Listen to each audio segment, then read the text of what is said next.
Truth is the most convincing story that maps onto reality, and that's why the central narrative is falling apart. Right now in the United States, people should not be walking around with masks. We must see the central narrative for the fiction that it is. We are Americans. While elections are sometimes messy, this was a secure election. The founders began the fight for human liberty and self-governance, and it's up to us to finish the job.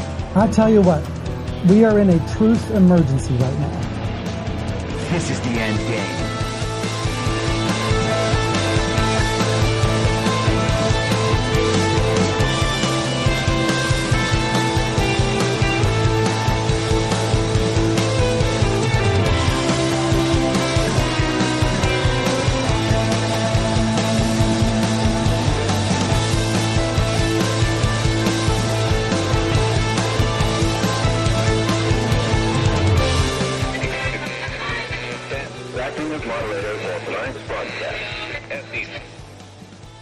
It's Monday, March 13th, 2023, the 782nd day of dystopia.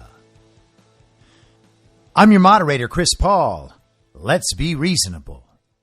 A warm welcome and hello to all of you listening to the podcast on the day of its release. The only way to do that is by becoming a paid subscriber at imyourmoderator.substack.com. You can do so for as little as $50 a year or $5 a month, and in doing so, you will be supporting me, the work I do, and this show as it expands. And if you can't or you simply don't want to, continue listening to the podcast for free on a wide variety of podcast platforms and, of course, Rumble. All I ask is that you share it with your friends. You can find the links to the podcast, the writing, the social media, and the merch site by visiting linktree.com/I'mYourModerator. So before we get into bank collapses and the like, I figured maybe we could start this week with a bit of a cultural reset of our understanding about history, provided by Peter Hitchens this weekend in the Daily Mail. The headline is, "End this crude smear against conservatives.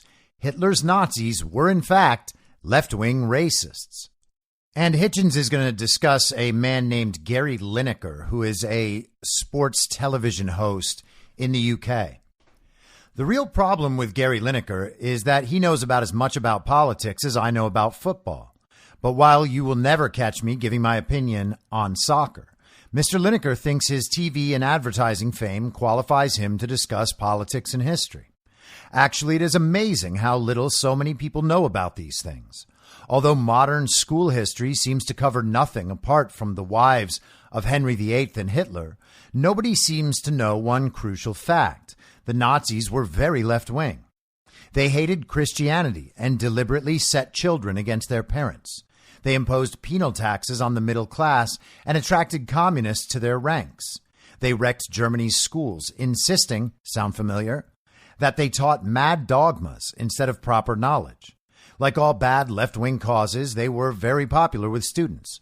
If you take the forest path up from the pretty university town of Heidelberg, you will find, half lost among the trees, a large, disused Nazi amphitheater where the students used to hold torchlight rallies and sing their hateful songs. The Nazis even combined with the communists to organize a joint tram strike in Berlin, and they happily engaged in an alliance with Stalin in 1939, holding a joint Nazi-Soviet victory parade in the conquered Polish city of Brest-Litovsk. About the same time, the secret police forces of the communist USSR and Nazi Germany engaged in an amicable prisoner swap. The Nazis hated German conservatives and they hated democratic German socialists. An amazing fact emerges from Julia Boyd's superb recent book, Travelers in the Third Reich. She describes how a Swiss academic, Denis de Rougemont, lived for some time in Frankfurt in the Nazi area, with the advantage of speaking and understanding German perfectly. This allowed him to have the private conversations with ordinary Germans which most foreign visitors could not. He began by thinking that Hitler's regime was right-wing. But as Julia Boyd writes, what unsettled him was the fact that those who stood most naturally on the right, lawyers, doctors, industrialists, and so on, were the very ones who most bitterly denounced National Socialism. Far from being a bulwark against communism, they complained, it was itself communism in disguise. They pointed out that only workers and peasants benefited from Nazi reforms, while their own values were being systematically destroyed by devious methods. They were taxed disproportionately, their family life had been irreparably harmed, parental authority sapped, religion stripped, and education eliminated. A lawyer's wife complained to him, "Every evening my 2 children are taken over by the party." And those of you who have noticed the stripping of patriotism and Christianity from the Scouts and Guides, Cubs and Brownies over the last 20 years might note that this attack on old values through schools and children follows a carefully devised pattern in both the Third Reich and Stalin's police state. As Hitler said, sneering gently, "When an opponent declares, 'I will not come over to your side,' I say calmly, 'Your child belongs to us already. What are you? You will pass on. Your descendants, however, now stand in the new camp.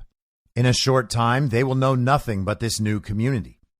No doubt someone will point out that the Nazis were also appalling and murderous racial bigots. This is true, but so was Stalin, who was preparing an anti-Semitic purge just before his death in 1953.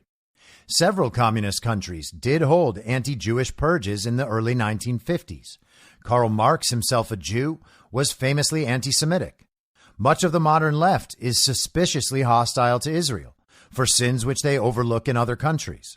I would say we should always be on the lookout for dangerous fanatics from all directions. But the assumption, common on the BBC and in schools and universities for 50 years now, that conservative politics is a form of Nazism and that a desire to control immigration will lead directly to the death camps, should be rejected by any thinking, knowledgeable person. Relax, Gary, that doesn't include you. So that's for all those people out there who say that Nazism is right-wing, therefore MAGA, being on the right, is also some form of Nazism. That makes no sense. It's not historically true, and we can see it acting out in reality right now. All you have to do is compare what the regimes did and who's supporting all of it. And I made this little meme infographic a few months back. I post it every now and again. But it breaks down the things the Nazis did, things communists did, and then things that the regime right now in illegitimate power is doing, supporting, or planning as part of the global regime's agenda. And it turns out they're all the same things. They can be accurately described as having been enacted by the regimes of the past, and we can see them happening right now. On the list of things that Nazis did, censorship and propaganda, everybody knows about that. Segregation, forced medical experimentation, eugenics to create superhumans. That's basically the same as what the transhuman movement looks to do right now. Funded and deployed Nazi armies. Well, they certainly did that. And it turns out that we're doing that too, right now in Ukraine. Who's supporting it? Certainly not MAGA. Concentration camps. Well, we do have those in the world right now by the global regime. They have them in China. There are other parts of the world that discussed and have been attempting to create quarantine camps. And to the extent that concentration camps were not only about killing and torture and re-education, but they were also work camps that people couldn't leave. Well, we have versions of that all over the world today, too. Ethnic division and discrimination. Well, they're all about that. False flag events to stoke hate. As I've said many times, January 6th is the American Reichstag fire. And then they just pulled another one of those down in Brazil a couple months ago. Persecution of political opponents, censored, debanked, held as political prisoners of the regime, called domestic terrorists, even for things as simple as showing up at your kid's school board meetings to express displeasure that the school is covering up the rape of a girl in school by a boy in school who was wearing a dress and in the girl's bathroom. That really happened in Loudoun County, Virginia. And they illegally changed laws outside the bounds of their constitution. They used the Reichstag fire to actually do that. And they've used similar instances in America to do it as well. They took away our civil liberties in the Patriot Act after 9/11. And they moved to do this legislatively as well as culturally in the aftermath of the January 6th false flag event. Things communists did: imprison political opponents, indoctrination and re-education. The regime's doing that right now. Erasure of history, the seizure of property and businesses, food shortages and famine. We're seeing that in different parts of the world. There have been various shortages in the United States over the last couple of years, all caused by regime policies. And we can imagine that we'll see more of that. Work camps, as I mentioned, censorship and propaganda. The communists do that just the same as the Nazis. They want to control all information. They want to make everyone equal. And so to do that, they have to enforce compliance and create a system of rewards and incentives for compliance with the agenda. All the decisions are made by groups of bureaucrats and groups of experts. You're told to trust all those people. It's too complicated for you to ever know what to do, so you have to defer to them. The state has all of them under its employ, naturally, which means that the word of the state is the word of the experts. And therefore, if you're not going to do what the state tells you, you're claiming to somehow be above all these experts. You must be smarter than all of the experts. And so you're shouted down and silenced and eventually destroyed if you don't go along with the whole thing. And of course, they also attempt to change the language, literally the meaning of words. They attempt to change the rules of math. We all thought that Orwell, that 1984 was some kind of dystopian vision that could never happen in reality. And then a couple of years ago, during the very scary part of the pandemic, there was actually an extended argument on Twitter about how math was racist. And there are ways that you could look at it that would mean that 2 + 2 really does equal 5. And so you can see all of this represented in the regime today. You can see it represented in Nazi regimes of the past, communist regimes of the past, and feudal regimes of the past, because nothing that we're saying today is new. The regime wants what the regime wants. It always wants the same thing. They execute the same playbook over and over and over again in different places around the world on different timelines with slightly different details that speak specifically to that area and to the time in which they're trying to accomplish the infiltration. And we can see who supports all of this. It certainly isn't MAGA. I don't see MAGA out there demanding that the opinions of the other side are censored, that anyone subject themselves to forced medical experimentation. No one's out there encouraging the segregation of society. We're not trying to change the meaning of words. We're not trying to take Nazism and make it right wing and then attach it to whoever represents the right of center version of American politics. It's total madness. The same people support it now who have always supported it. People who want to be elites, people who want the benefits that the regime offers for compliance. And it should be no surprise that the descendants, the direct bloodlines of people in these regimes are still in the regime and executing the program right now. And speaking of the same thing happening in other places around the world, I talked a couple of weeks ago about the elections coming up in Nigeria.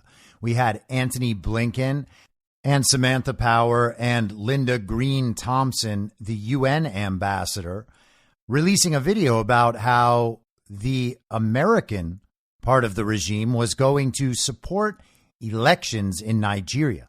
They were going to make it easy for everyone to vote. Well, what happened in those elections?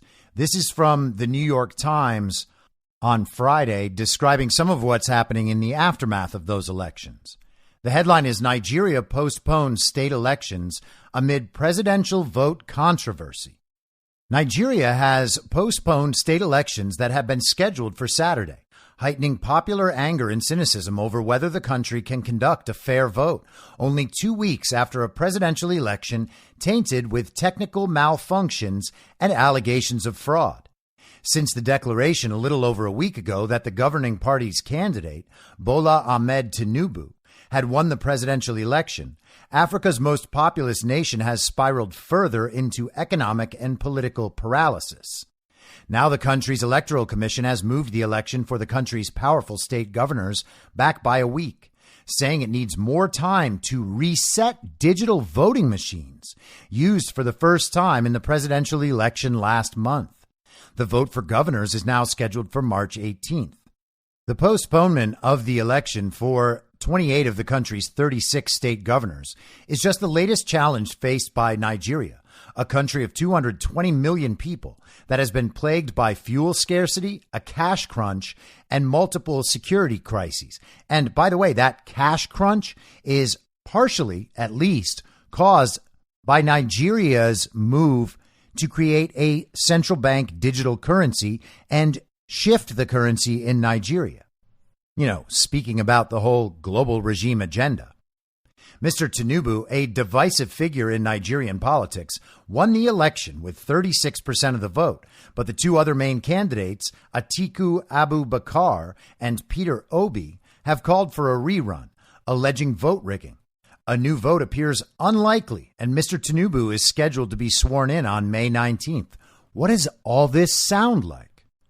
Hopes were high ahead of the largest democratic election ever organized in Africa, and Nigerian officials recorded fewer instances of violence than in previous contests. But countless malfunctions, from polling units that opened late or not at all to the sluggishness of ballot counting, have eroded Nigerians' trust. The electoral process remains chaotic, with no improvement from one election to another, said Idayat Hassan, director of the Center for Democracy and Development, a research and advocacy group based in Abuja, the capital. And it should be noted that the Center for Democracy and Development is about as regime a name as you could possibly ever find. The confusion over the elections has been compounded by a seemingly never-ending cash crunch. New notes introduced by the government just months before the election have remained largely unavailable, while old ones are not valid anymore. Last Friday, the Nigerian Supreme Court ruled that the use of old banknotes should be extended until December 31st because of the impact of the policy on Nigerians' livelihoods. But neither the government nor the central bank have addressed the issue, leaving most businesses, street traders, and even public bus drivers wary of accepting the old notes, even as some banks begin to distribute them again. In Lagos, Nigeria's largest city, one trader, Adelija Adatun, was trying to gain access to a commercial bank on Thursday, her face beaded with sweat. "The old notes I received from the banks are being rejected, and I need to return them," she said. Miss Adatun, 67, said she was not interested in the state elections, especially since they had been postponed. That decision has left some analysts worried that the turnout on March 18th will be drastically lower than that of the presidential election, in which just over a quarter of 87 million eligible voters cast a ballot. It was the lowest voter turnout ever recorded for a Nigerian presidential election. In many ways, the state elections are as important, said Oge Onubugu, head of the Africa program at the Wilson Center, a Washington-based research institute. States are grooming grounds for governors who want to be Nigeria's next president, she said. Both Mr. Tinubu and Mr. Obi are former state governors. Some governors oversee budgets that are larger than other West African countries, Ms. Onubugu said. The digital voting machines that need to be reconfigured ahead of the state vote are at the center of a controversy around the presidential election. Using the machines, election officials were supposed to verify voters' identities and to photograph result sheets in each polling unit, uploading them to a website publicly accessible shortly after the voting ended on February 25th. But the country's independent National Electoral Commission, known as INEC, failed to fulfill that mission, according to multiple observers. Instead, the results were uploaded days later, prompting Mr. Abubakar's and Mr. Obi's parties to accuse election officials and Mr. Tinubu's party of having manipulated the results. To countless Nigerians, the delays and lack of transparency left a bitter taste. INEC's performance has made many Nigerians feel that their vote doesn't count, said Joachim Makabong, a senior governance analyst at Steers, a Nigerian data and intelligence company. It's difficult to see how they're going to rebuild their credibility. International observers voiced similar concern. The number of administrative and logistical problems flawed the outcome. Johnny Carson, a former Assistant Secretary of State for African Affairs in the Obama administration, who was in Nigeria to monitor the election, said this week. Officials from Mr. Obi's party have said that the results uploaded by the Electoral Commission didn't match those that party workers collected when the polling units closed. A representative for Mr. Obi, Duran Onafade, refused to provide the results collected, but in a phone interview said the election had been marred by sabotage. Mr. Obi's team now has a few days to inspect the electronic voting machines before the Electoral Commission reconfigures them for the state elections. Oh, all the records are going to be wiped. In America, they call that a trusted build. Mr. Hassan, the Center for Democracy and Development analyst, and Ms. Onubogu, out of the Wilson Center, both said that a fair and functional Nigerian election experience mattered almost more than the outcome. Nigerians needed to be able to see that the process worked, said Ms. Onubogu. Instead, Mr. Hassan said, more and more citizens are losing trust in democracy itself because of these dysfunctions. So that is certainly a situation to watch as it develops. We'll see what happens. But the story for now sounds exactly as it sounds everywhere else. I've said this countless times. If you want to do a fun and relatively easy and quick dig, just type the name of virtually any country around the world and write Reuters and write election fraud and see what you start finding. Obviously, don't use Google. Use a good search engine. Those are naturally getting harder to find. I use Quant for most casual searches, and then I will occasionally use Jabiru, which is virtualmirage.org, and I'll use FreeSpoke occasionally as well. It's usually good to use a few of them in case certain results are left out of other search engines. And then you can tack on things like Open Society Foundation or Obama or Clinton, and you will find that there is always a candidate aligned with the regime, with Soros, with the World Economic Forum, who wins one of these elections where there are all these claims of fraud, and all of the claims of fraud basically mirror the claims that we've seen in America and seen in Brazil and seen in Myanmar and seen in Burkina Faso and see now in Nigeria. You can have yourself a world tour of election fraud and see the same story playing out over and over and over and over and over again.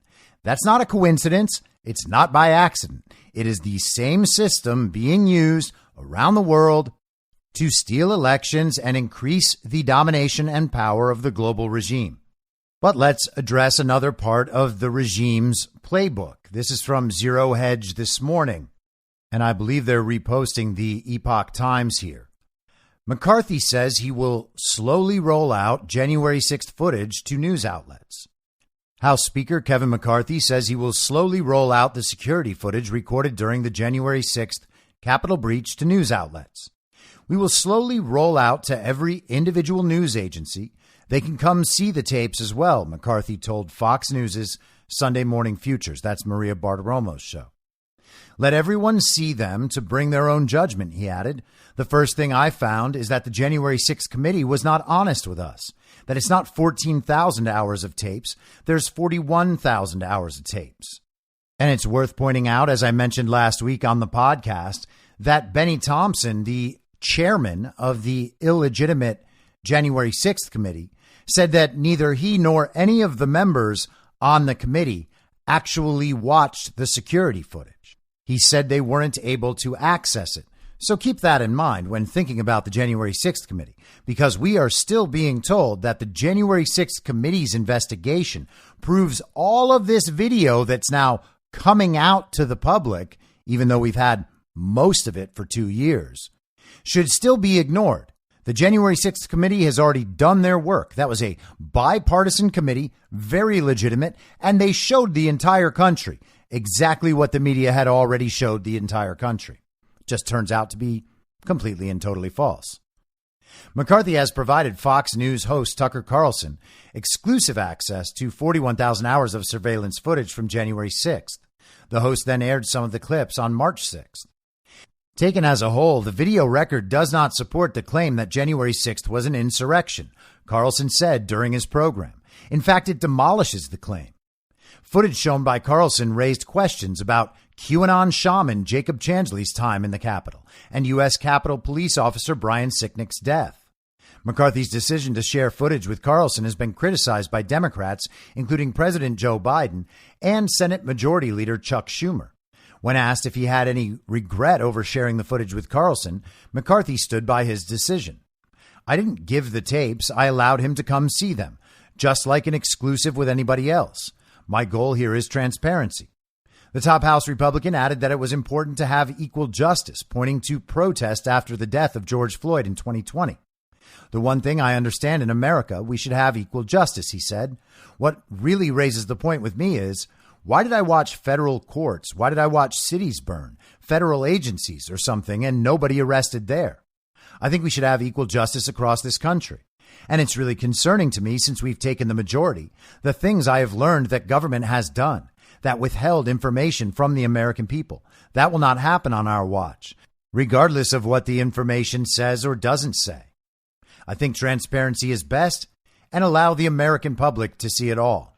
And the article goes on, but Kevin McCarthy is simply saying that other people will have access to this footage, because that's one of the big complaints right now. It's only been given to Tucker Carlson, and everyone knows he's a MAGA extremist. But also, Tucker Carlson hates Donald Trump, according to his text messages. And also, Tucker Carlson knows that election fraud was just a big lie. But also, now Tucker Carlson is saying almost constantly that election fraud wasn't a big lie. What's going on? And I love that stuff, because the viewers of the mainstream media, the child brains out there, still believing the central narrative 100% of the time, they don't know how to take any of this. Tucker Carlson is simultaneously the guy that lies to MAGA and hates Donald Trump, but he's also a MAGA extremist who's going to blow up the entire J6 narrative. How can it be? Well, Tucker Carlson was also with Donald Trump at his golf course a couple months back, laughing and having a wonderful old time. And Donald Trump just put out a truth post over the weekend where he said, well, I guess Tucker doesn't hate me too much, or at least not anymore. So Trump's having fun with it. Seems like Tucker's having fun with it. We're having fun with it. You know who's not having fun with it? All the child brains who are hooked into the central narrative all the time. The people who think, oh, Tucker Carlson is your hero, and he says some things that are conflicting, and he said bad words about you 3 years ago or 2 years ago or whatever it was. You're still going to believe him? Oh, you got me, commie. Well, you've refuted the whole argument. You really got down right to the bottom of it and proved that Joe Biden really got 81 million real legal American votes, and that January 6th was a very violent insurrection, even though no one came armed and no one tried to overthrow the government. All of that is proven because of some text you read a report about from Tucker Carlson or Laura Ingraham or Sean Hannity, or Jenna Ellis said, ooh, we knew this claim wasn't going to pan out. Oh, you got us, commie. Nailed us again with your incredible logic. Oh, so clever. So let's get into the business of this whole financial system collapse that we may be experiencing. We know that last week, Silvergate Capital folded. Silicon Valley Bank went into receivership. Now, Signature Bank in New York seems to be collapsing, and there are other banks in trouble. But let's get started with this. I'm just going to try to jump around a little bit and catch some signal from a bunch of different sources, because I'm not a financial expert.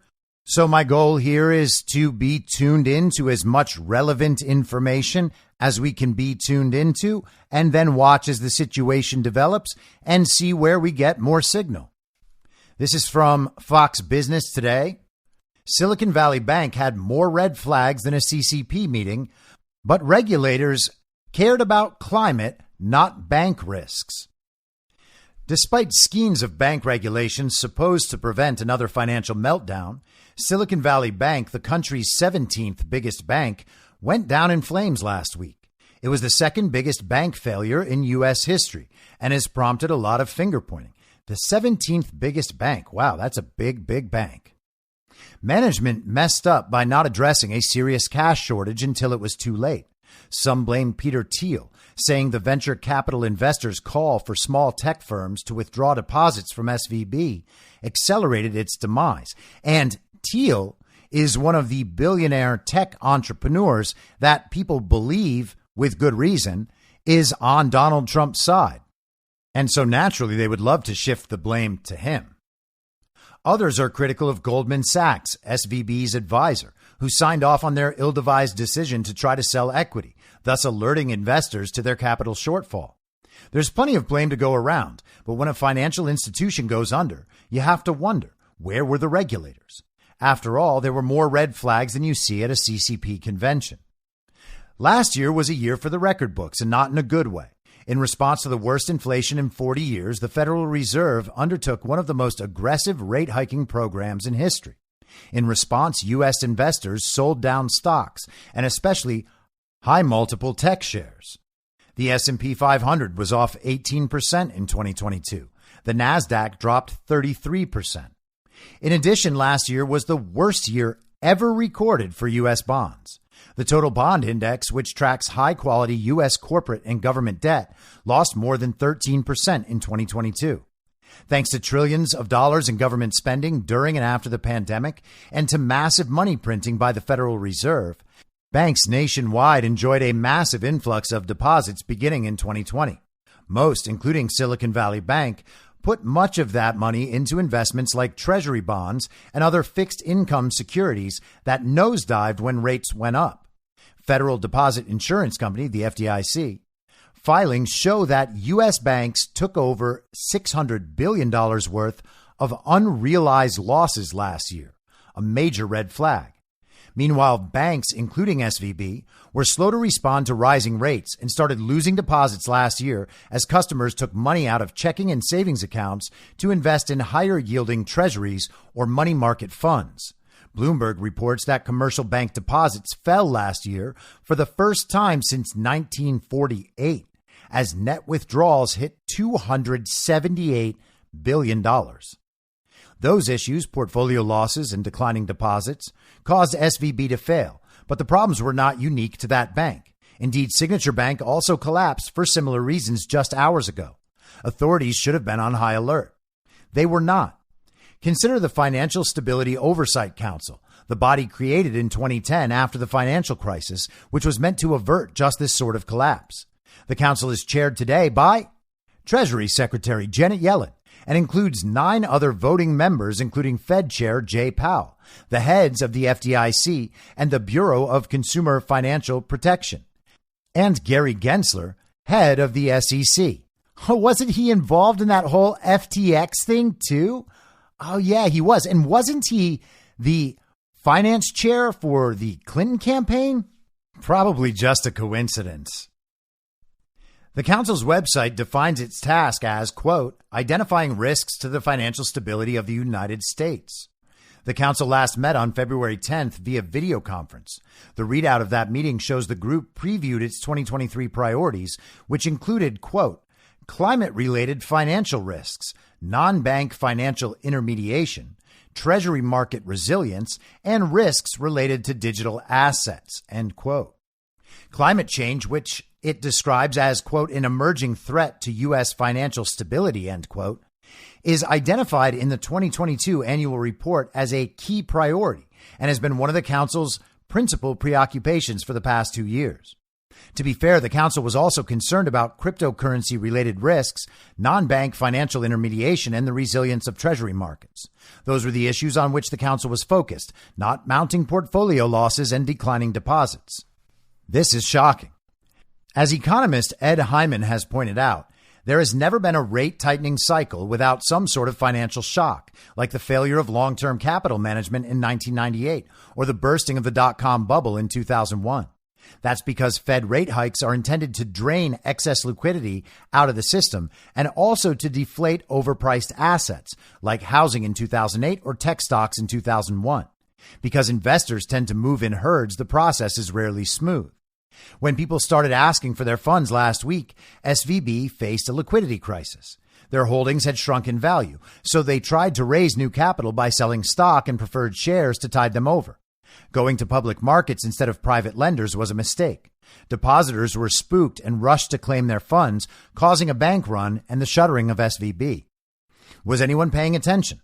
As Peter Earle wrote in the American Institute for Economic Research, as of late December, SVB held 57% of its total assets in investments, while the average among 74 similar competitors was about 42%. Of those investments, $108 billion were in U.S. Treasury and agency securities, an asset class which had its worst year on record in 2022. Earlier this year, Earle also reported increased activity at the Fed's discount window. It is not clear whether that pickup in bank short-term borrowing signaled industry-wide distress or whether SVB was a participant, but it surely was another red flag. What does all this mean for the average American? Regulators have, in recent hours, arranged to cover depositors at SVB and for Signature Bank, which is also closed. They are also putting together a borrowing facility to stabilize other financial institutions caught in the downdraft. If the authorities can limit the contagion with these moves, and if no other banks are stricken, it will most likely calm markets and prevent a full-on panic. However, there will be damage. The Fed will be more cautious about raising rates going forward. While that means that car payments or mortgage rates won't go up as fast as recently predicted, it means inflation, the worst tax of all, will stay higher for longer. None of this bodes well for stock prices, economic growth, or wealth creation. Will President Biden still claim his economic plan is working? And I would guess the answer to that is yes, because what are they going to do? Admit that they are trying to destroy the country? Don't think so. They're going to tell us that this was just another speed bump on the road to progress. And if you're broke now, well, hey, you can't make an omelet without breaking a few eggs, and you happen to be the eggs. Also, it's worth noting how funny it is that we are being told the real threat here is a contagion. You see, banks collapsing, it's going to spread like a virus. And what we need to do is stop the spread. And we're going to need at least 2 weeks to stop the spread. The best thing we can do is lock everybody down, have all the ATMs wear masks, and then inject all the banks with some sort of, experimental and synthetic fiat regime bucks that will just create out of nothing. So let's move to Breitbart this morning. Joe Biden takes credit for creating lending invention to backstop banks after meltdown. President Joe Biden on Sunday took credit for creating a new lending mechanism to backstop banks after the banking meltdown over the weekend, in which 2 banks collapsed due in part to increased interest rates meant to tamp down Biden's soaring inflation.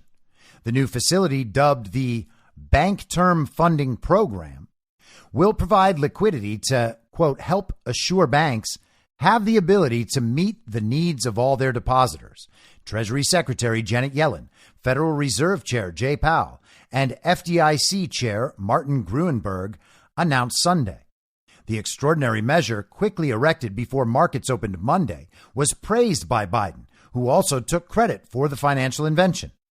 At my direction, Secretary Yellen and my National Economic Council director worked with banking regulators to address problems at Silicon Valley Bank and Signature Bank, Biden's Twitter account posted, and I like how Breitbart says that. Biden certainly didn't write this on his own.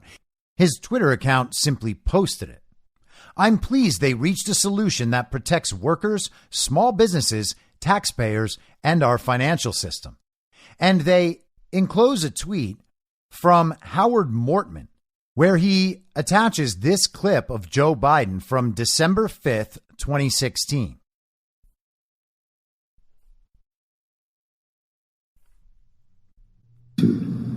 So he started the Troubled Assets Relief Program, so-called TARP, which injected capital into the banking system and in some cases financed purchase of toxic assets from the banks.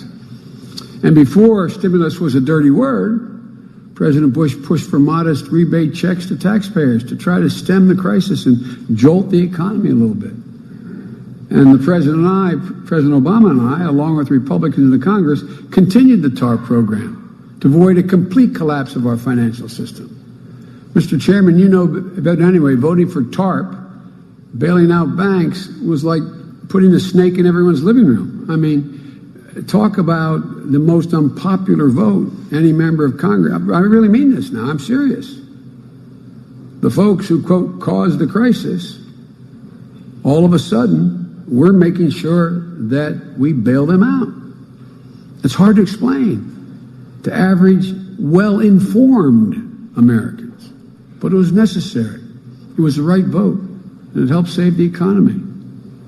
When all was said and done, TARP amounted to over $400 billion. But because we insisted it be paid back with interest, the taxpayers got it all back, plus $15 billion in interest.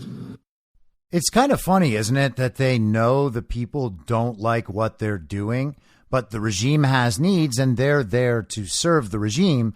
So what they do is implement the regime's policies and then try to convince people it was all for their best interest the whole time. Oh, we actually made you taxpayers a profit. You see, and we gave you this little pittance so that you couldn't say that we were hurting you. Just like when we destroyed your businesses during COVID. Isn't that neat? Steve Cortez was on War Room this morning, and he noted that in the aftermath of the 2008 financial crisis, we had the emergence of the Tea Party and the movement that eventually became America First and the MAGA movement. In some sense, that was caused by that financial crisis. And to take it one step further, and I believe this is the interesting part, think about how large that movement in America is now, facing another one of these financial crises. And if the same thing happens, if the response from the people is the same as it was after that financial crisis, oh, MAGA is going to be very, very big at that point. But back to the article in Breitbart. Biden's decision to take credit for the new lending facility appears to contradict his prior position earlier in the day. According to Fox News, Biden was opposed to extending deposit insurance to those who deposited more than $250,000 in banks, which the new invention now protects. And I believe the statistic I've seen is that 97% of depositors in Silicon Valley Bank had more than $250,000 with the bank. Silicon Valley VCs and CEOs getting word from the White House that Joe Biden is against any bailout of SVB, like extending deposit insurance well above $250,000. Fox Business's Charles Gasparino scooped. That could change if the Federal Reserve does believe there's some systemic risk of bank runs, which there is evidence, and Gasparino's a bit of a clown. According to Biden's new mechanism, deposits beyond the $250,000 limit on FDIC insurance are available Monday, though the expense will allegedly not be transferred to taxpayers.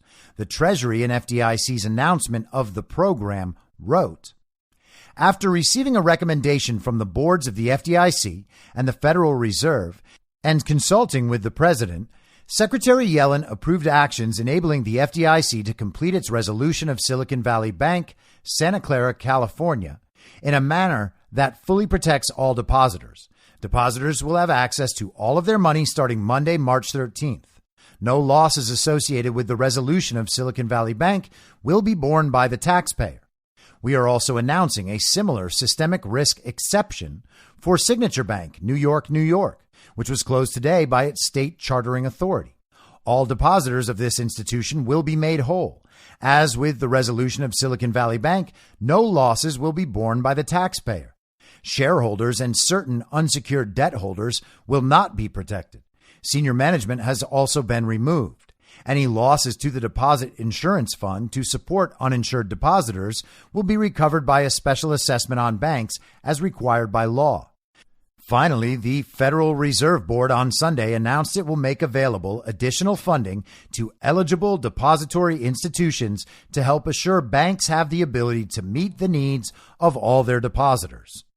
It kind of makes you wonder, doesn't it, how the government is going to guarantee all this money be available, but that it's not also taxpayer money. Kind of sounds like they're giving everybody a runaround, doesn't it?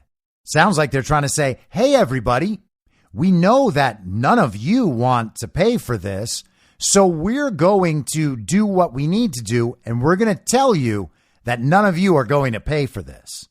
Because the thing is, we just can't tell our very rich members of the regime hierarchy that they're going to have to pay for it.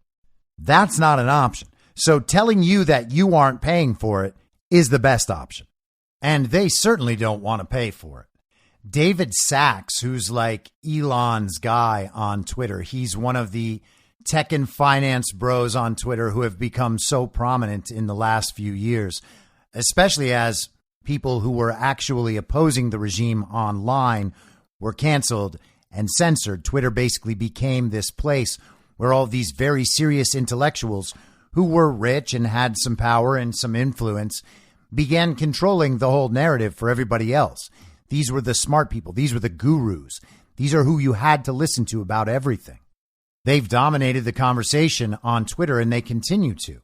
Yesterday, David Sachs wrote, "We've reached a point of political division where it's fine to root for members of another tribe losing their bank deposits, even though you would protect members of your own tribe in the same situation. Be careful what you wish for, because the shoe may soon be on the other foot." Well, what is he talking about here? He doesn't like that the people don't want to see Silicon Valley Bank bailed out by the government or any of these other banks bailed out, because the people know who the investors are and what these banks are doing. Silicon Valley put something like $5 billion into ESG related projects. And in a minute, we'll get to some of their other relationships. But the thing David Sachs is really missing here is that the shoe is literally always on the other foot. And so I responded to him yesterday on Twitter and wrote, "It's crazy how out of touch you all are. No one is rooting for people to lose their bank deposits. We're saying we have no interest in bailing people out after they made poor decisions based on regime cultural incentives." And that is the basis for these poor decisions. They are on the global regime's agenda. That agenda is in direct opposition to the people, not only of the United States, but of the world. And we are supposed to be in favor of bailing them all out, not as a favor to them when their economic engine crashes, but for our own good, because we don't want to risk the contagion. We need 2 weeks to slow the spread. And I said, you all didn't even risk your Twitter reputations to defend us while we were censored and debanked, and you want us to pay for your mistakes. And that's really what's going on here. And there's an interesting dynamic kind of underneath the surface on all of this, and that's that both agendas lead to, in some sense, a financial system collapse. The Great Reset agenda requires a financial system collapse. They've tried to collapse the economy in many ways over the past few years. I don't think anyone doubts that whatsoever. You could simply look at how they managed the whole coronavirus period. But they want to bring down the economy in order to introduce the cashless central bank digital currency. And naturally, that would exist in the same device that your social credit score exists based on your personal ESG contributions. It would have your medical records and your vaccine passport. And of course, they can track your location and your communications. They can tell who you were with and who you were talking to. And they can shut off your access to that digital currency whenever they want. If you don't support the regime agenda, well, you can't be part of their system. This is another way to coerce compliance with the regime. And of course, on our side, many people believe that it is necessary in some way for the financial system to collapse, to remove the global central banks from the equation. So a lot of people see these bank bailouts as protecting the rich from something that is ultimately inevitable for everyone else regardless. The New York Post ran this story this morning. Top Silicon Valley Bank execs worked at notoriously troubled Lehman Brothers and Deutsche Bank. Two executives at doomed Silicon Valley Bank had previously worked at a pair of notoriously troubled financial giants, the now shuttered Lehman Brothers and the scandal-scarred Deutsche Bank. The employment records of SBV executives Joseph Gentile and Kim Olson raised eyebrows on social media after the tech lender's rapid meltdown prompted fears of a systemic economic crisis. The feds were forced to bail out SVB on Sunday to restore public confidence in the banking sector. Gentile serves as chief administrative officer of SVB Securities, a standalone investment bank wholly owned by parent company SVB Financial. But prior to taking that role in 2007, Gentile was the chief financial officer for Lehman Brothers Global Investment Bank. Lehman Brothers was a Wall Street giant until it collapsed into Chapter 11 bankruptcy on September 15, 2008. The firm's implosion had a devastating impact on the U.S. economy and was a key factor in the economic turmoil of the Great Recession. But it's good to know that he landed on his feet only to collapse another bank. This is from the Financial Times. Silicon Valley Bank's China venture in doubt as startups struggle to access U.S. funds. The failure of Silicon Valley Bank has left many Chinese funds and tech startups in the lurch, as the collapsed institution served as a key funding bridge for groups operating between China and the U.S. Well, isn't that remarkable? SVB's abrupt takeover by U.S. regulators on Friday has also cast doubt over the fate of its joint venture in China with Shanghai Pudong Development Bank, which maintains a separate balance sheet and has total assets of around $3 billion. The Silicon Valley lender played a key role in China's dollar-based ecosystem for funding fledgling companies, industry insiders said, with funds and startups holding money at the bank before bringing it onshore to mainland China. The run on SVB happened so quickly, with $42 billion leaving the bank's coffers on Thursday in the U.S., that by the time decision makers in China were waking up on Friday morning local time, attempts to rescue their money were already in peril. "We tried Friday morning, but it was too late. The transfer is still processing," said the founder of a Beijing-based tech company with about $10 million in limbo. "It's very crazy. We didn't think this could happen." The founder, who asked not to be named, was hopeful that a large American bank would soon take over SVB's U.S. assets and make his company whole. Half of their capital was held onshore in renminbi at a separate bank, so they did not foresee any immediate payment issues, the founder noted. Several China-based venture capital firms said some startups in their portfolios faced similar issues of not being able to access funds stuck in SVB outside of China. The bank's collapse comes at a particularly tough time for Chinese groups raising foreign capital, with the ecosystem whipsawed by Beijing's tech crackdown, COVID-19 pandemic controls, and rising geopolitical tensions with Washington. Interesting how it's all sort of tied together like that, isn't it? It kind of makes you wonder, are they just worried about a banking system collapse, or is the system they're worried about collapsing a much bigger thing? Dollar investments in the country's startups fell by nearly 3/4 last year. SVB was especially popular among Chinese biotech groups that operated between the U.S. and China. More than a dozen tech and life sciences companies trading in Hong Kong list SVB among their primary banks, potentially jeopardizing millions of dollars that was destined for long-term clinical development programs. Zai Lab, a developer of cancer treatments with offices in Shanghai and San Francisco, is one such group. The company on Saturday said it had an immaterial $23 million exposure to SVB, with about 2.3% of its cash and cash equivalents held at the bank at the end of 2022.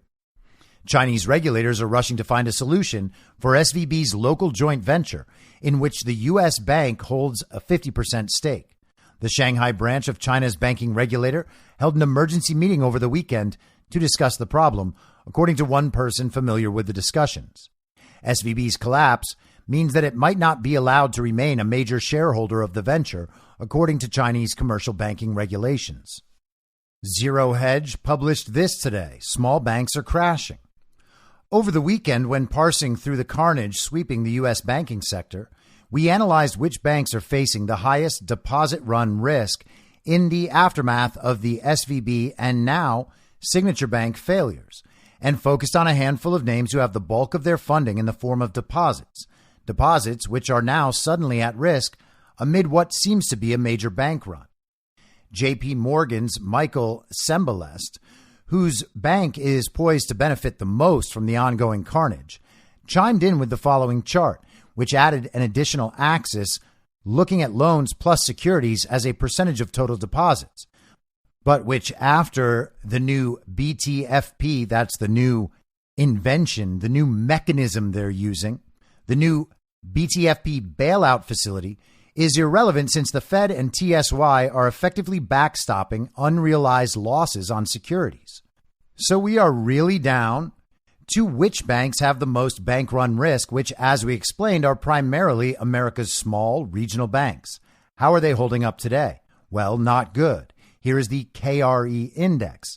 And he quotes Eric Balchunas from Twitter, writing that KRE is down 30% in the past week, a rare short-term plunge for something so diversified. Zero Hedge goes on, while its constituent members are having a very bad day, as the following headlines reveal. First Republic Bank halted for volatility, down 65%. PacWest halted for volatility, dropped 41% to lowest on record. Regions halted for volatility after pairing 31%, dropped to 20%. Western Alliance sinks a record 76%, halted for volatility. The take-home here is that unfortunately Joe Biden's 9 a.m. pep talk did little to boost confidence in small U.S. banks. Or as we put it earlier, it would be the savings and loan 2.0 crisis, but we regret to inform you there are no savings. Meanwhile, all hail J.P. Morgan, which is about to have some $18 trillion in deposits. And as a bit of an aside from the straight financial stuff, Representative Thomas Massie tweeted this last night. Just got off a Zoom meeting with Fed, Treasury, FDIC, House, and Senate. A Democrat senator essentially asked whether there was a program in place to censor information on social media that could lead to a run on banks. People in the comments asked what the response was, and Massie relayed. The response was, "We will get back to you on that." So a Democratic senator is asking for the tools to be able to censor people online in order to prevent this horrifying run on the banks. And I'm not suggesting that a bank run would be a good thing, but the idea that Democratic senators are asking for the ability to censor the American public from voicing their opinions on this based on, once again, the risk of contagion should give everybody flashbacks to exactly how the very deadly pandemic was handled in 2020. Remember what the playbook is. Create a crisis, figure out how to profit from the crisis while further infiltrating and further implementing the regime's agenda. They've created the crisis. Now they want things to go their way. And what could stop them from that? Well, people actually knowing what's going on and being able to communicate about it. Donald Trump responded over the weekend on Truth Social. He wrote, "With what is happening to our economy and with the proposals being made on the largest and dumbest tax increase in the history of the USA, times 5, Joe Biden will go down as the Herbert Hoover of the modern age. We will have a Great Depression, far bigger and more powerful than that of 1929. As proof, the banks are already starting to collapse." This is something Trump has been predicting for a long time. I played some video of that on Friday. And I think it's safe to say that what we can take from this is that this situation is nowhere near over.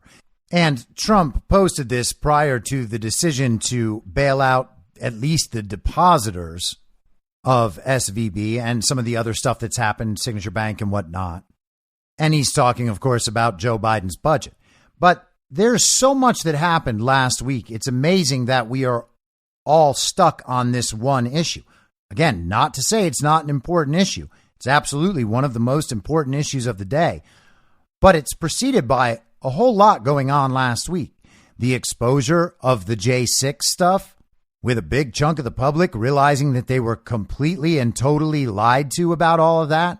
Joe Biden's budget, the COVID narrative breaking down, Fauci's involvement, Nord Stream business, the Twitter files, the testimony in front of the House by Matt Taibbi and Michael Schellenberger, a bunch of other House hearings. There is so much going on. It's practically impossible to keep track of it all. And I mention that because I want to make it clear that I think probably the least important part of what's happening right now is the level of wokeness exhibited by Silicon Valley Bank. A lot of people online are focused primarily on that stuff. They are concerned that maybe their point's not proven enough. So we have to have the entirety of the woke conversation again and again and again when it comes to each and every issue. And that woke conversation is where the GOP establishment, where Conservative Incorporated, where the DeSantis simps, that's where they want to stay, because then they don't have to actually talk about the real heart of the America First agenda when it comes to all of these things. The woke stuff is a distraction. It's where they can unify with people who imagine themselves on the center left. It is a very comfortable place for all of those people to operate, but we never want to get stuck there. All I'm saying is once the regime connections are established and we know the motives and the mechanisms, we don't really need to devote hours or days or weeks of research to figuring out just how woke Silicon Valley Bank was. In the big picture, watching how the regime responds to all of this is far more interesting than figuring out which ridiculous climate change tech startups Silicon Valley Bank was supporting. And before we go, I know that people may find this torturous, and I'm sorry, but Joe Biden, the fake president, came out to give a very brief speech today and then run away from questions. And because it's very brief, I figure I might as well play it just so you know what the fake president is saying. Before I leave for California, I want to briefly speak about what's happening in Silicon Valley Bank and Signature Bank. Today, thanks to the quick action of my administration over the past few days, Americans can have confidence that the banking system is safe. Your deposits will be there when you need them. Small businesses across the country, the deposit accounts at these banks can breathe easier knowing they'll be able to pay their workers and pay their bills. And their hardworking employees can breathe easier as well. Last week, when we learned of the problems of the banks and the impact they could have on jobs of small businesses and banking system overall, I instructed my team to act quickly to protect these interests. They've done that. On Friday, the government regulator in charge, the FDIC, took control of Silicon Valley Bank's assets. And over the weekend, it took control of Signature Bank's assets. Treasury Secretary Yellen and a team of banking regulators have taken action, immediate action. And here are the highlights. First, all customers who had deposits in these banks can rest assured they'll be protected and they'll have access to their money as of today. That includes small businesses across the country that bank there and need to make payroll, pay their bills, and stay open for business. No losses will be, and this is an important point, no losses will be borne by the taxpayers. Let me repeat that. No losses will be borne by the taxpayers. Instead, the money will come from the fees that banks pay into the Deposit Insurance Fund. Because of the actions that our regulators have already taken, every American should feel confident that their deposits will be there if and when they need them. Second, the management of these banks will be fired. If the bank is taken over by FDIC, the people running the bank should not work there anymore. Third, investors in the banks will not be protected. They knowingly took a risk, and when the risk didn't pay off, investors lose their money. That's how capitalism works. And fourth, there are important questions of how these banks got into the circumstance in the first place. We must get the full accounting of what happened and why those responsible can be held accountable. In my administration, no one is above the law. And finally, We must reduce the risk of this happening again. During the Obama-Biden administration, we put in place tough requirements on banks like Silicon Valley Bank and Signature Bank, including the Dodd-Frank law to make sure that the crisis we saw in 2008 would not happen again. Unfortunately, the last administration rolled back some of these requirements. I'm going to ask Congress and the banking regulators to strengthen the rules for banks to make it less likely this kind of bank failure would happen again, and to protect American jobs and small businesses. Look, the bottom line is this. Americans can rest assured that our banking system is safe. Your deposits are safe. Let me also assure you we will not stop at this. We'll do whatever is needed. On top of all of it, let's also take a look at a moment to put the situation in a broader context. We've made strong economic progress in the past 2 years. We've created more than 12 million new jobs, more jobs in 2 years than any president has ever created in a single 4-year term. Unemployment is below 4% for 14 straight months. Take-home pay for workers is going up, especially for lower and middle-income workers. And we've seen record numbers of people apply to start new businesses, more than 10 million of them, more than 10 million applications over the last 2 years starting businesses. Now we need to keep this progress going. That's what swift action that my administration over the past few years is all about. Protecting depositors, protecting the banking system, protecting the economic gains we've made together for the American people. Thank you, God bless you, and may God protect our troops. See you in California. Mr. President, what do you know right now about why this happened? And can you assure Americans that there won't be a ripple effect? Do you expect other banks to fail, Mr. President? And naturally, that's when the fake president wandered off. So, you see, everything is safe. The banks are not going to fail. Don't worry about any of that. It's all covered. My administration has taken quick, swift, decisive action to save everything for everybody. In fact, my administration is doing so well that everything was better than ever. I mean, before this happened. But because it was better than ever, then this isn't that big of a deal. And anything that's gone bad, you got to remember, it's Donald Trump's fault.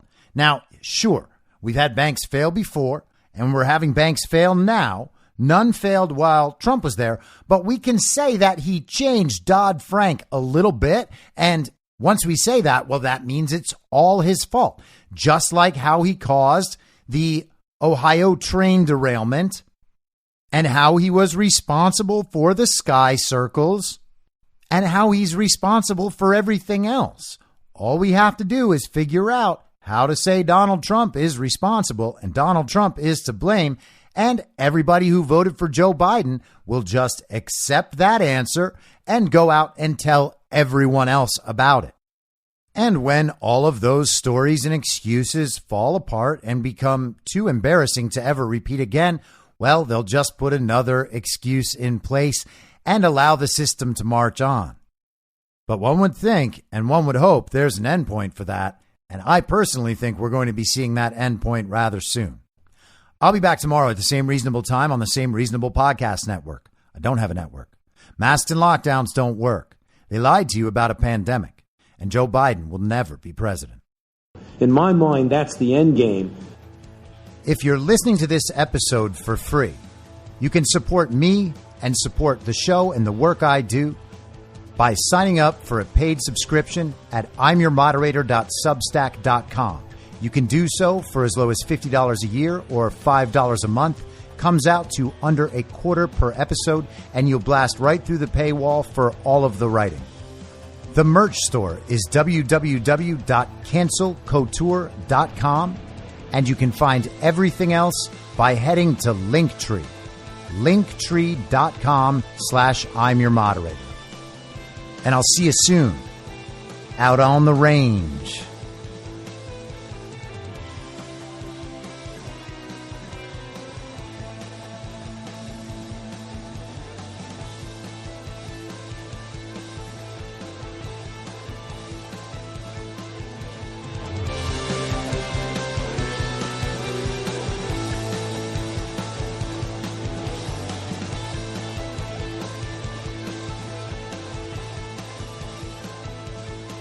It's high!